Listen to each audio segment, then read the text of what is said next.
오늘 말씀의 제목은 부흥, 기억의 능력을 회복하라 라는 제목입니다. 한번 따라해 보겠습니다. 부흥, 기억의 능력을 회복하라. 예. 자, 그럼 두 가지 단어가 나왔습니다. 부흥, 그 다음에 기억. 이 두 가지 중에 제가 오늘 어떤 것을 강조할까요? 어떻게 하셨어요? 뭔가 한 문장으로 능력이라는 단어가 들어가니까 기억이다라고 이렇게 답하신 것 같은데 정답입니다. 그래서 오늘 여러분들 설교 끝날 때까지 기억이라는 단어를 끝까지 붙들고 말씀의 자리로 들어가기를 부탁을 드립니다. 우리가 인생을 살아가면서 가장 견디기 힘들고 지쳐가는 시간이 과연 어느 때일까? 여러분 한번 생각해 보셨을까요? 예. 어떤 일을 막 시작했을 때 좀 뭐라 그럴까요? 이렇게 두려움, 또 설렘, 이 시간이 여러분들이 힘들게 할까요? 아니면 모든 것이 끝났을 때 다가오는 그 뭐라 그럴까요? 모든 것을 내려놓는 그 허무함의 시간이 여러분들 지치고 힘들게 할까요? 제가 생각할 땐 이 두 가지가 아닌 것 같아요. 정말로 우리의 영혼을 메마르게 하고 우리를 무릎 꿇게 만드는 시간은 시작은 했는데 도무지 끝이 보이지 않는 거예요. 그러다 보면 어떻게 돼요? 우리가 지루해지고 답답하게 되죠. 그리고 끝이 보이지 않는 그런 중간을 지날 때가 아닐까 그렇게 생각을 해보게 됩니다. 성경의 인물 중에 요셉을 보면은요, 그가 어렸을 때 꿈을 꿀 때가 가장 힘들었을 때가 아니고요, 또 총리 대신이 돼서 막 눈코 뜰 새 없이 쉬지도 못하고 막 열심히 애굽을 돌아다니면서 일을 했던, 그렇게 바빴을 때에 총리 대신이 되었을 때에 그때도 아니게 됩니다. 감옥에 갇히게 되고 기약 없이 기다려야만 했던 그 기다림의 시간, 그 중간 시간이 요셉을 가장 지치고 힘들게 했던 우리 내용을 보게 됩니다. 이스라엘 백성들도 마찬가지입니다. 그들이 가장 고통스럽고 힘들었던 시간 자체가 노예로 살던 애굽 땅에서의 그 고된 노역 가운데 주어졌던 시간이 아니고, 또 정복 전쟁을 치르면서 내가 죽을지 살지 모르는 그 매일의 삶을 경험했던 그 가나안의 시간도 아니었습니다. 이들이 가장 힘들고 지치게 했던 시간은 언제냐면, 약속은 받았는데 약속의 땅은 보이지 않는 거예요. 끝없이 그들을 뺨을 때리는 것은 뭐냐면 모래바람을 맞아야 했던 광야라는 거대한 중간지대, 그 시간에 그들이 와르르르 다 무너지게 되더라는 겁니다. 오늘 우리가 만나는 하박국 선지자도 마찬가지예요. 오늘 딱 그 중간지대에 서 있게 됩니다. 과거의 홍해를 가르셨던 하나님의 화려하고 웅장했던 구원의 역사는 이미 뭐예요? 빛바랜 역사 속에, 앨범 속에 들어가 있는 모습으로 나타나게 됩니다. 박물관의 전시물들처럼 느껴지게 되고, 그리고 하나님께서 약속하신 미래의 회복과 승리는 아직 오지 않았어요. 너무나 멀게만 보이더라는 거예요.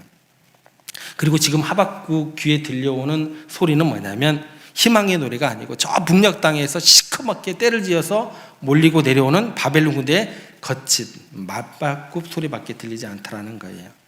그러니까 현실의 그 고통이라는 것은 하박국에게 피부로 닿을 듯이 느껴지게 되고, 하나님의 침묵은 계속되어지는 것 같기만 하고, 그러다 보니까 하박국 선지자가 이러지도 못하고 저러지도 못하고 진퇴양난의 시간, 굉장히 지치고 힘든 시간을 보내고 있다라는 겁니다. 그래서 이 하박국 선지자가 이 시간, 이 중간 시대, 이 비참한 시간이죠, 이 비참한 시간을 가리켜서 굉장히 중요한 표현을 꺼내들게 됩니다. 그게 이제 어떤 표현인지 2절 말씀에 나오는데요, 저희들이 함께 읽어보겠습니다. 여호와여,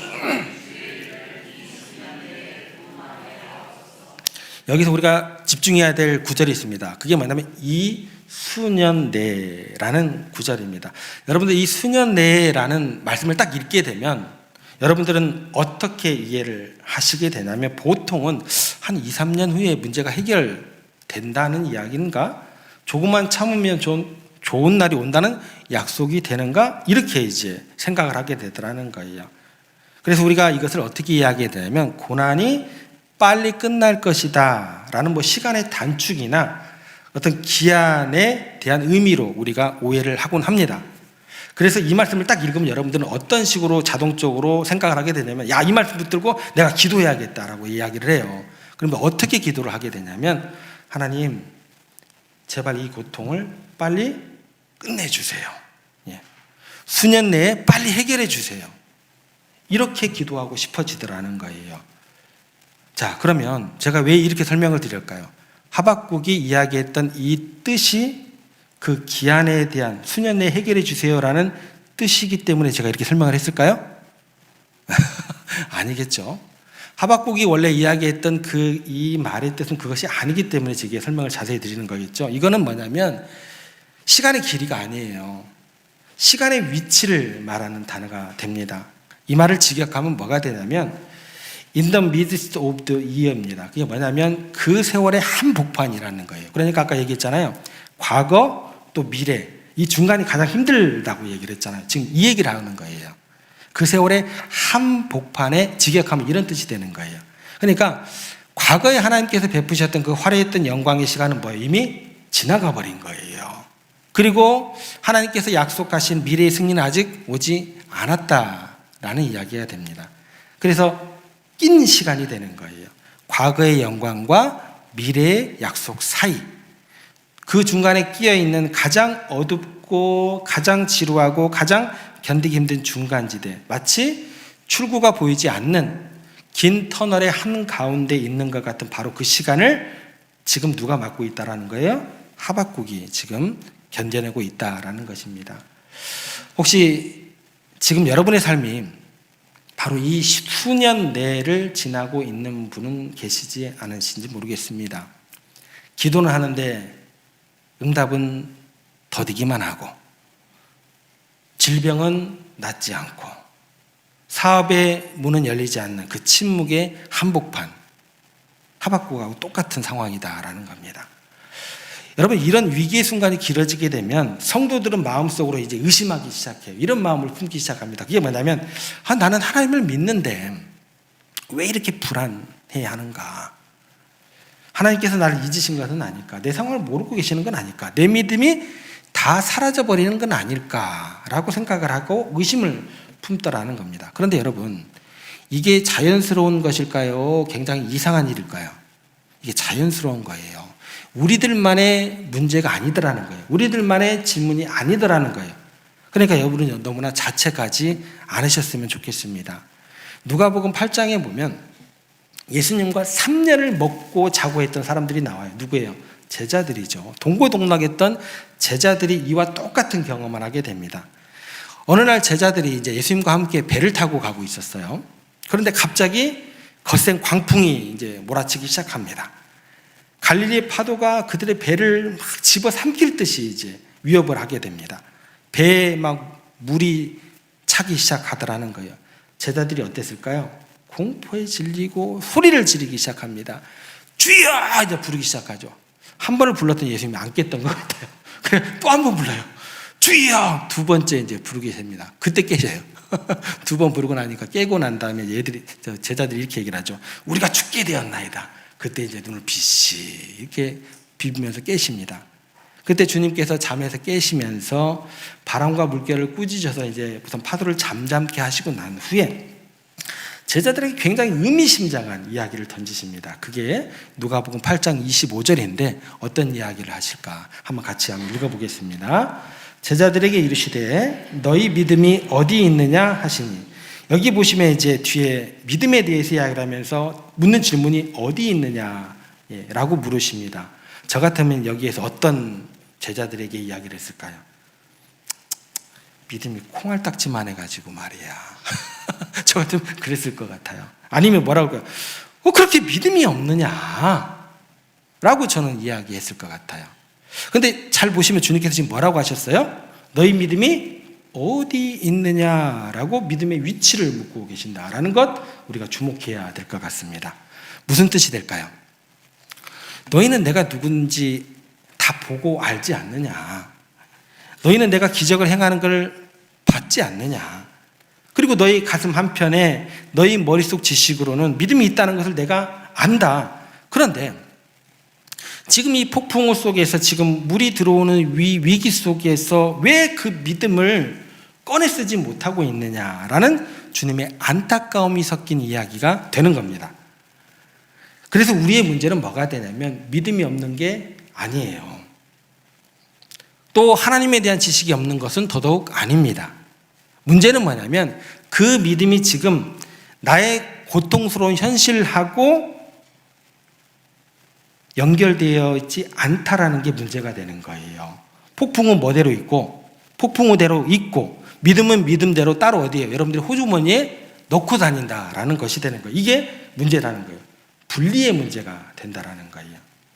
그러면 이제 이런 질문이 생기게 돼요. 이렇게 분리되어 있는 이 믿음을 어떻게 우리가 연결을 시켜야 될까? 이 숙제가 우리들에게 주어지게 되더라는 거예요.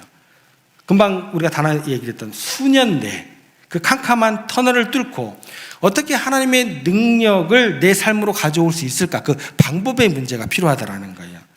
그래서 오늘 하박국 선지자를 통해서 그 방법의 비밀을 우리가 배워야 됩니다. 하박국은요, 이 절망적인 상황에서 가장 먼저 입을 여는데 기도로 입을 열게 됩니다.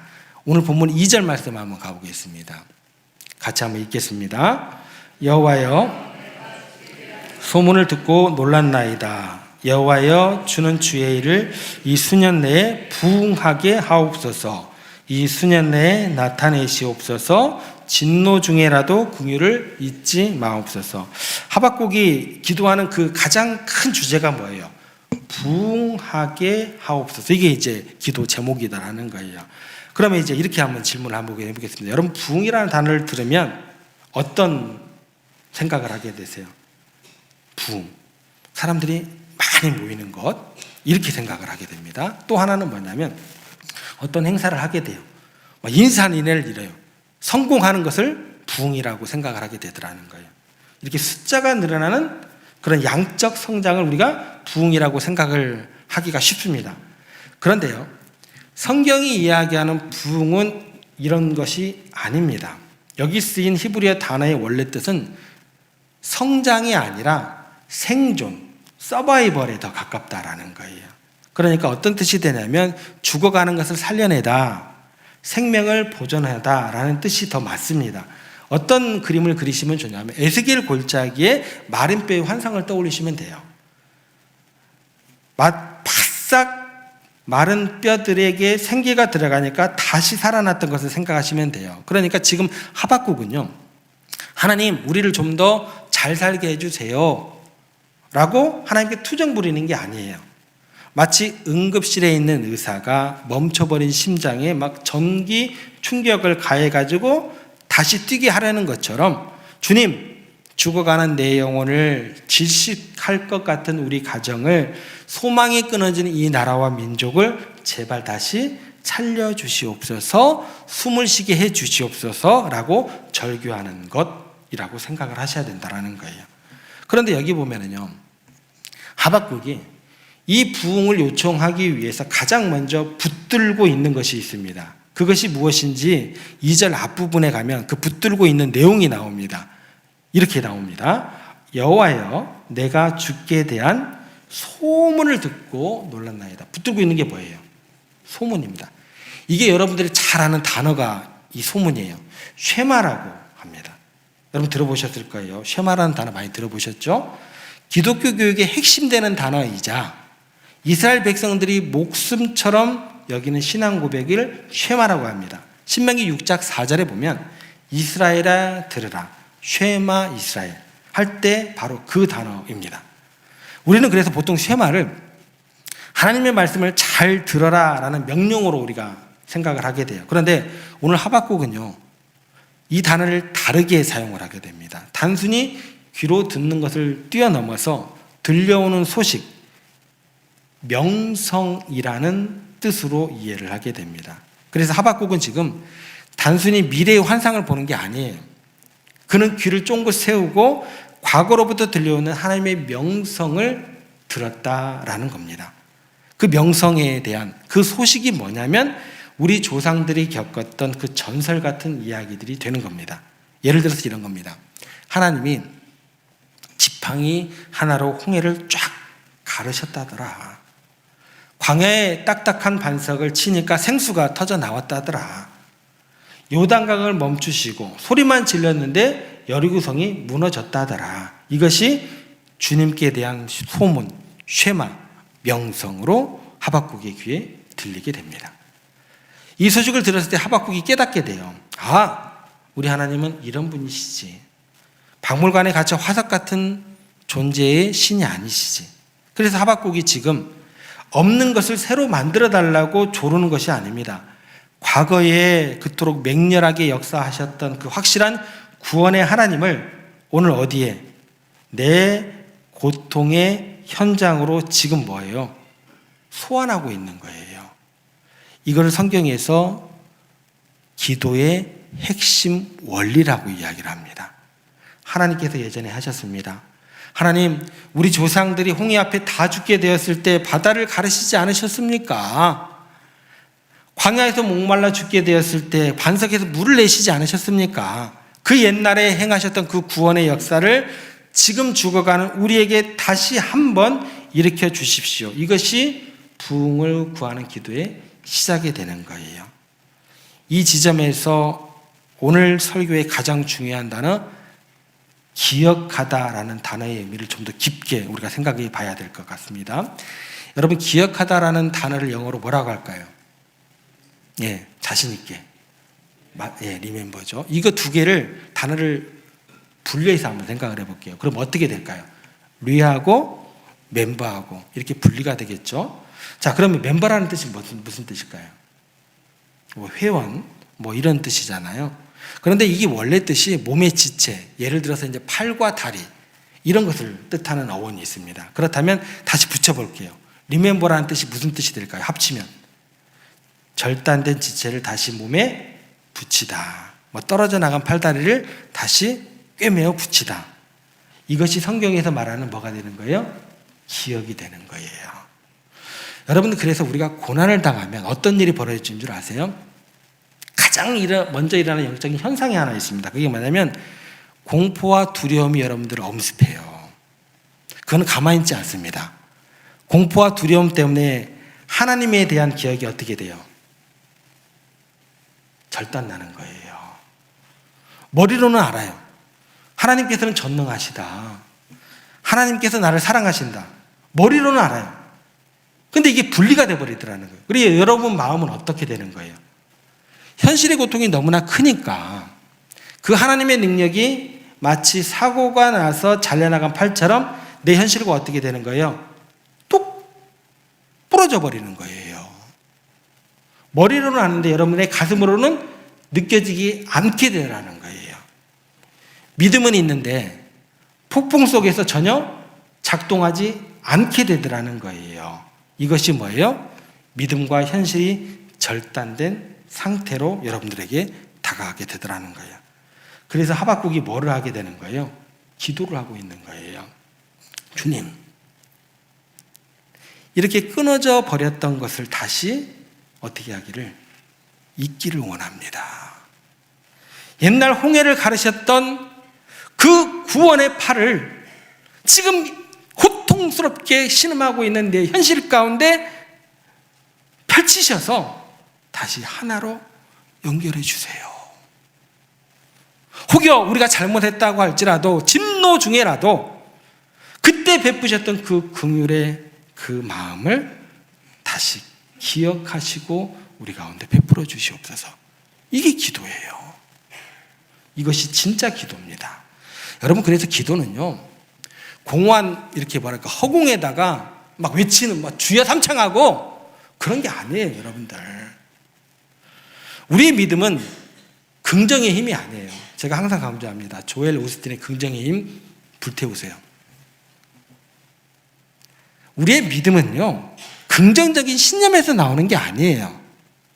하나님께서 과거에 행하셨던 확실한 역사적인 사건에 기인하는 거예요. 여러분의 인생에서 하나님께서 도우셨을 때를 기억하십니까? 도저히 길이 없었던 곳에서 길을 내셨던 그 하나님 기억하시냐는 거예요. 그렇다면 오늘 바로 그 기억을 붙들고 뭐 해야 되는 거예요?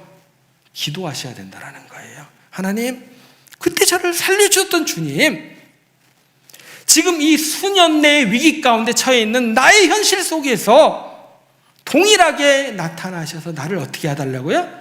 살려주세요.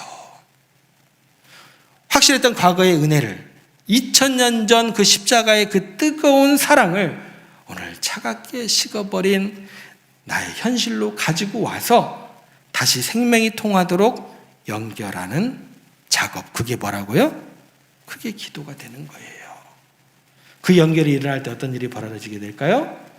죽어가던 내 영혼이 다시 일어나게 되겠죠. 이것이 바로 remember, 거룩한 기억의 회복이 되고, 이것이 뭐에 되는 거예요? 이게 부흥이 되는 겁니다. 자, 그러면 하박국이 이렇게 간절히 기도를 하며 그 주님을 소환했을 때, 기도했을 때 어떤 일이 벌어지게 될까 궁금해집니다. 3절부터 15절까지 갑자기 분위기가 이제 반전이 되기 시작하면서 엄청난 환상을 이제 하박국이 보게 돼요. 하박국의 영적인 눈이 열리면서 하나님이 진짜 오시는 것을 보게 돼요. 먼저 3절을 보겠습니다. 이렇게 기록되어 있습니다. 하나님이 대만에서부터 오시고 거룩한 자가 바란산에부터 오시는도다. 여기 보면 대만이라는 것이 나오고 바란산이라는 것이 나옵니다. 지도를 쫙 펼쳐보면 이게 어디를 표현하냐라고 이야기를 하면, 과거 이집트에서 이스라엘 백성들이 탈출해가지고 가나안 땅으로 진군해 올라왔던 그 광야의 경로다, 그 지명이다 생각하시면 돼요. 무슨 뜻이 되는 거예요? 하나님께서 과거에 자기 백성을 구하러 오셨던 바로 그 길을 따라서 옛날과 똑같은 방식으로 지금 누구를 향해 다시 오시고 계시다는 그 환상이 보여지게 되는 거예요. 하박국에게 그 환상이 펼쳐지게 되는 거예요. 그런데 그 달려오시는 하나님의 모습이 어떤 모습일까? 보통 우리가 상상하는 그런 구름 위에 앉아 계시는 여유가 만만하신 그런 하나님의 모습이 아니더라는 거예요. 하박국이 본 하나님은요, 무시무시한 장수의 모습으로 오고 계신다라고 기록되어 있습니다. 먼저 9절 보겠습니다. 같이 한번 읽어보겠습니다. 주께서 활을 꺼내시고 화살을 바로 쏘셨나이다. 구름 위에 천하태평하게 앉아 계시면서 수염 막 이렇게 하시는 하나님의 모습이 아니죠. 또 보겠습니다. 11절 어떻게 기록되어 있는지 같이 읽겠습니다. 날아가는 주의 화살의 빛과 번쩍이는 주의 창의 광채로 말미암아. 또 보겠습니다. 15절 보겠습니다. 같이 읽겠습니다. 말을 타시고 바다 곧 큰 물에 파도를 밟으셨나요? 어때요? 모습 자체가 막 활을 들고 창을 들고 막 창을 번쩍이면서 전투말을 타고 폭풍처럼 달려오시는 분. 이거를 구약의 신학자들이 뭐냐고 하면 디바인 워리어라고 얘기합니다. 신적인 전사라고 이야기를 해요. 무슨 얘기냐면 하나님께서 지금 전장터에 나가시는 그 장군의 모습으로 진군에 오고 계신다라는 이야기가 되는 거예요. 이것이 오늘 고통받는 여러분들에게 어떤 위로가 될까요? 우리가 고통받을 때 착각하게 됩니다. 하나님께서 저 멀리 하늘 보좌에 앉아서 나의 고통을 팔짱을 끼고 보시고 구경만 하신다고 생각을 하게 되다는 거예요. 그런데 하박국이 만난 하나님은 어때요? 그런 분이 아닙니다. 자기 백성들이 바벨론이라는 원수에게 또 죄와 사망이라는 그런 세력에게 짓밟히는 것을 보고 그래 잘 이기는가 한번 내가 지켜볼게, 팔짱 끼고 계시는 분이 아니라 뭐예요? 도저히 내가 참을 수가 없다라는 거예요. 가만히 앉아있을 수가 없다라는 거예요. 그래서 어떻게 해요?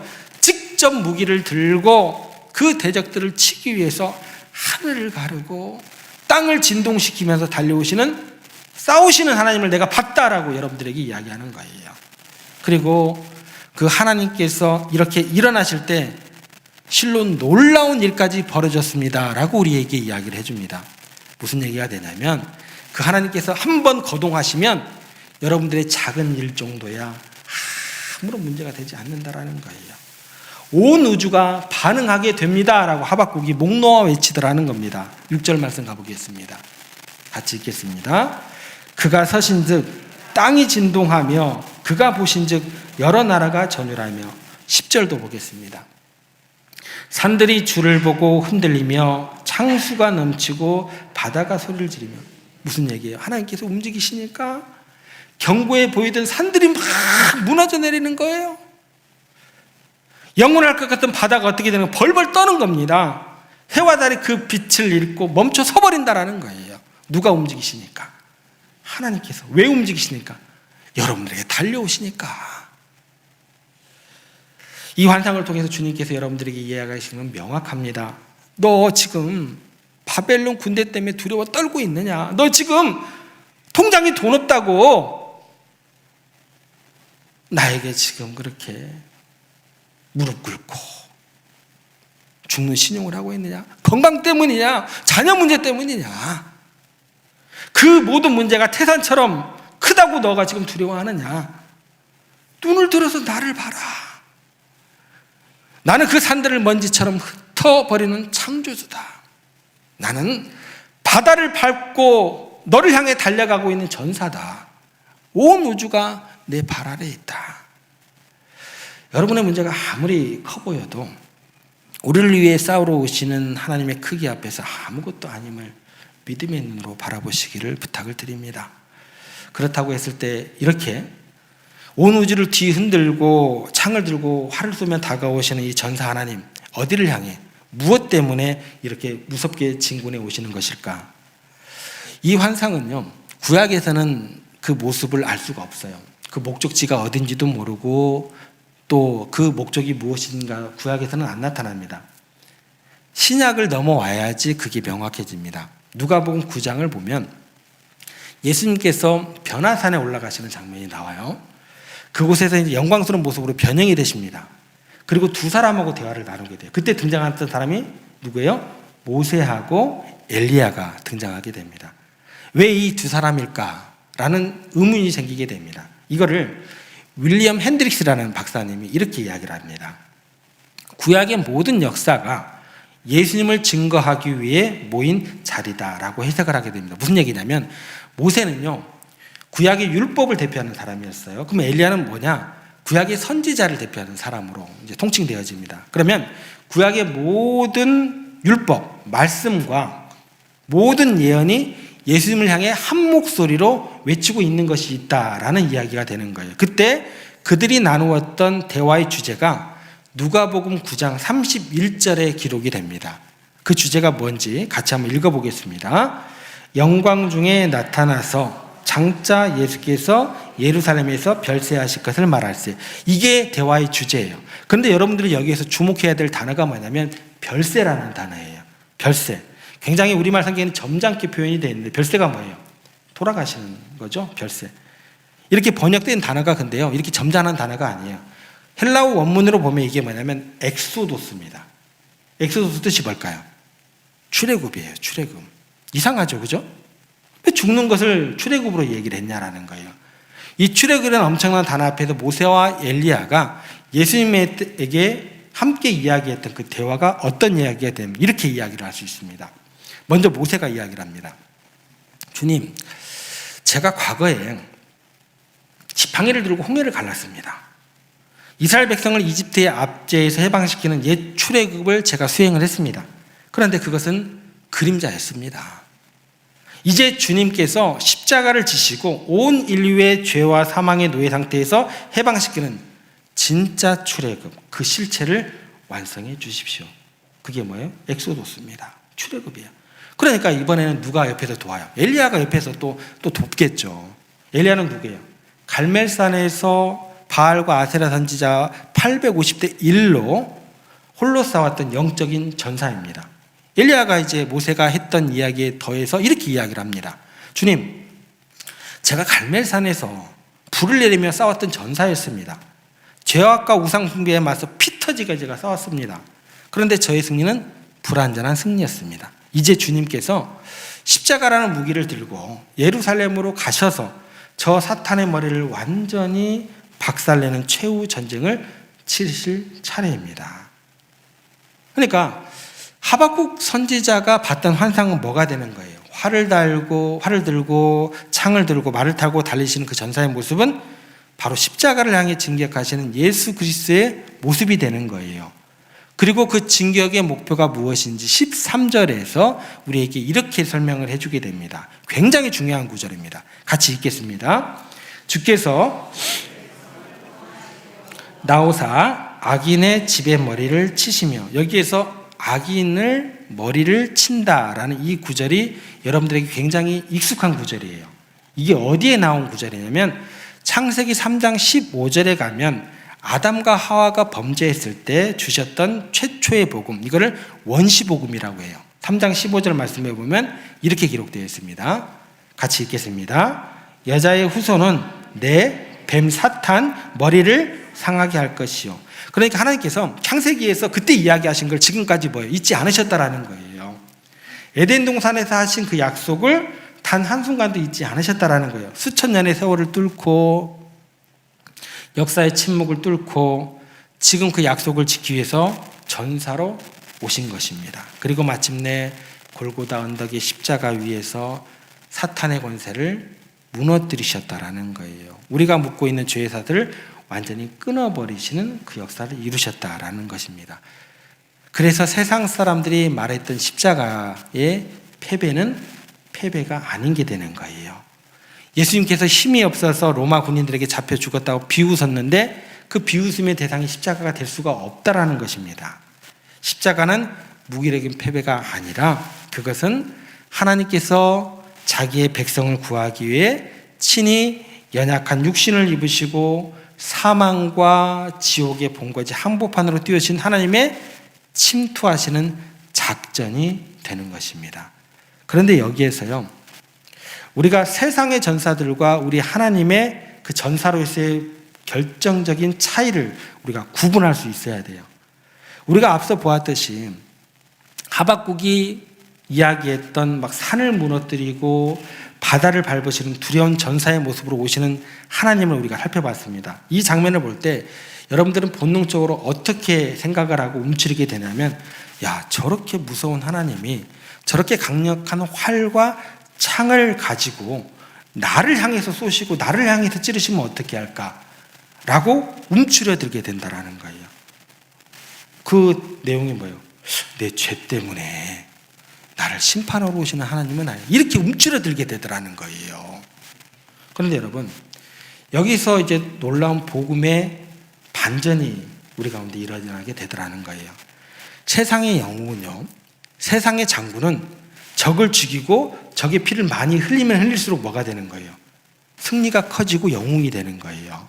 그러니까 내 칼 끝을 원수에게 겨누는 것, 이것이 세상이 말하는 승리의 공식이 되더라는 거예요. 그런데 우리의 전사이신 예수님은 어때요? 반대입니다. 달라요. 그분은 그 날카로운 심판의 칼끝을 우리가 아닌 누구에게 향하게 하셨어요? 자기 자신에게 겨누셨다라는 거예요. 그리고 그분의 자신의 피를 흘려서 승리를 이루셨다라는 겁니다. 그러면 이런 질문이 생기게 돼요. 왜 그래야 했을까? 창세기 3장 15절, 오래된 약속을 지키셔야 했기 때문이다라는 거예요. 같이 다시 한번 읽어보겠습니다. 여자의 후손은 내 사탄 머리를 상하게 할 것이요 너 사탄은 그의 발꿈치를 상하게 할 것이니라. 예수님은 십자가에서요, 사탄의 그 머리를 박살내는 승리를 거두셨어요. 그런데 그 대가로 어떤 일이 벌어지게 돼요? 자신의 발꿈치가 상하는, 아니 온몸이 찢겨지시게 되는 치명적인 상처를 고스란히 자신의 몸으로 받아내셔야 하는 일이 이루어졌다라는 거예요. 그러면 이런 얘기가 돼요. 모세는 자신의 목숨을 걸고 출애굽을 이끌었지만 우리 예수님은 어떤 이야기 되는 거예요? 우리의 대장 되신 예수님은 목숨을 아예 어떻게 해요? 내놓고 목숨을 거는 정도가 아예 내놓으신 거예요. 내놓고 우리를 건져내셨다라는 이야기가 되는 거예요. 이것이 전사는 전사이신데 상처 입은 전사로서의 신비로움으로 우리에게 다가오게 됩니다. 그 증거가 어디 있을까요?